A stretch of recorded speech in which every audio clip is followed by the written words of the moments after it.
Hi there, it's MAGA Monday here. The Getting ready to start making some calls here from my comfy couch. The Sorry, my eyes are a little squinty. Got a little still a little sleep in them. Uh, Hoping things start getting a little better analytically than they were over the weekend. Of course, I didn't make any calls on Thursday because of the 4th of July. I didn't make calls on Sunday because that's God's day. I don't call on Sundays. Friday and Saturday just didn't get a lot of traction. I think that was because of the holiday. The analytics sucked. A lot of people didn't pick up their phone. So the yeah, still a little rough around the gills from getting up this morning. Beautiful day. I want to get some calls in before I take Kelly to the doctor for her appointment, and just real. It's a really great day, really great day. I'm going to jump to something real quick, because I started doing this. I have an extensive collection of mugs that Kelly complains about all the mugs I have. I bring it, especially when I bring in a new one. Sorry about this. Oh, dried out this morning. Right now, this is my Monday morning mug. I switch them out on Mondays, so this is the Monday morning mug shot. And this week I'll be using my Black Rifle mug that I got at the Black Rifle store. Or no, I had this before the Black Rifle store opened up. That's right. I got this through mail order when I ordered some stuff. They sent me some swag. Um, Got the 1776 brew in it right now. That's one of my favorites. It's a stout brew, but it's not crazy. Um, it's not a crazy brew. So I don't like the real dark stuff, but this is good. This is a good blend. I also use JDs because I have to avoid caffeine. So it's like one cup of this today, then I got to switch over to JDs, which is the Black Rifles just decaf. The crazy week last week, very good week for Trump, very bad week for Biden. I think Biden. I honestly said that the threat to democracy is the Democrat Party because the Democrats are trying to uh, overthrow the person that was selected by the people of their party for president. Now they don't want him because the secret's out. Secret that everybody knew. Everybody knew that Biden was a half-wit. He didn't have all his marbles, and now they want to act like, oh, it's time that we replace him. We were past that time. We are past that time because the primaries are over. The delegates are spoken for. He's there. I mean, they can't transfer the money. Their only legal alternative to replacing him is the 25th Amendment and putting Camel Toe Harris in. Um, the That's the route that I think a lot of them want to take. Uh, he They want to push him aside, like he doesn't they don't care about him anymore. They're going to push him aside, and he really isn't fit for the office either because he has diminished mental capacity. But they knew this. They knew this, and now all of a sudden they want to pretend they didn't know this because the outrage of everybody in the party that they hid this from, they and the complicit media have hid this from. So now it's gonna be lunacy. Now next week we have a convention from Milwaukee, Wisconsin, and I have a friend that's out there already working hard on the platform for the party. I want to uh, have a shout out to Jerry McDaniel. Jerry is a dear friend, and she's the whip for South Carolina, the Republican whip at the convention, and she's gonna get things straightened out at the platform level for a successful convention. She's been a staunch Republican for years. She worked for Newt Gingrich's campaign and the national level. She's been involved either in the national or state level for years. She's just amazing woman, Jerry McDaniel.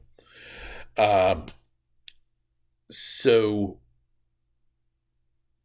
like I said, I'm going to be starting the phone calls as soon as I'm done with this video.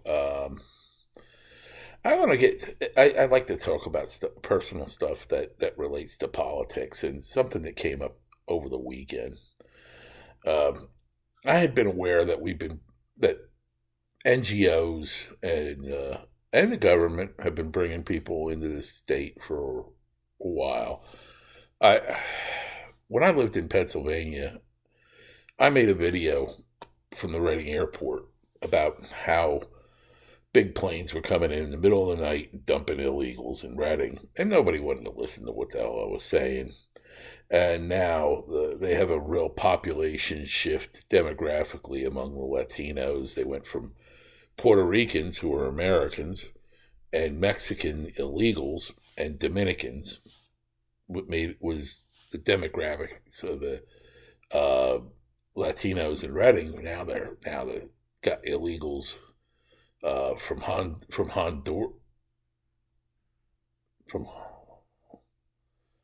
Honduras and from El Salvador. That they got these illegals from Honduras and El Salvador, literally living along the banks of the Schuylkill River in some cases, and their ESL, English Second Language, population within the Reading School District is approaching 50%. So things are bad up there. I'm glad I'm not up there anymore. But I had been warning people back in 2021 about these planes flying in. Well, earlier this year, I became aware of planes that were coming in to Charlotte every overnight. They were coming in, but what they were doing was they were filling red-eye planes. So whatever seats weren't taken, they were stuffing illegals on, and then they got met by buses in Charlotte, North Carolina. Now, Charlotte, if you know anything about where Charlotte is, I think it's about 30, 40 miles from the state line here in North Carolina. Well, I had been concerned then, and now I'm concerned now even more so, because as months have been passing, particularly this year, I've been going to the store, I've been going around, and all of a sudden, like, where have all these non-speaking Latinos come from? I mean, this is starting to look like Reading again. This is Myrtle Beach is starting to look like Reading.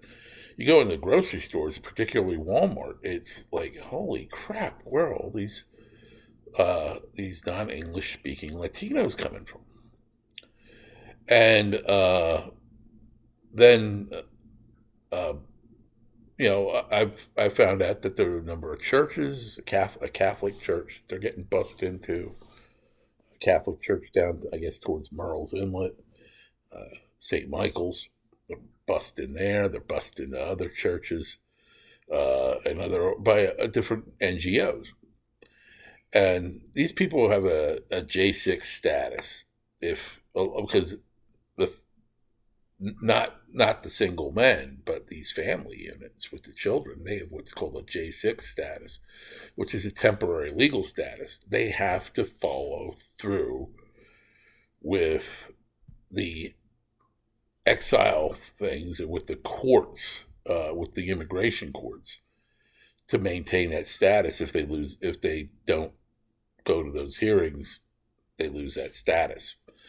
So the reason I'm talking about this is we got some now in my apartment complex, and if people look around, you're gonna find that they're, I don't know if DHS or Health and Human Services are making these arrangements, but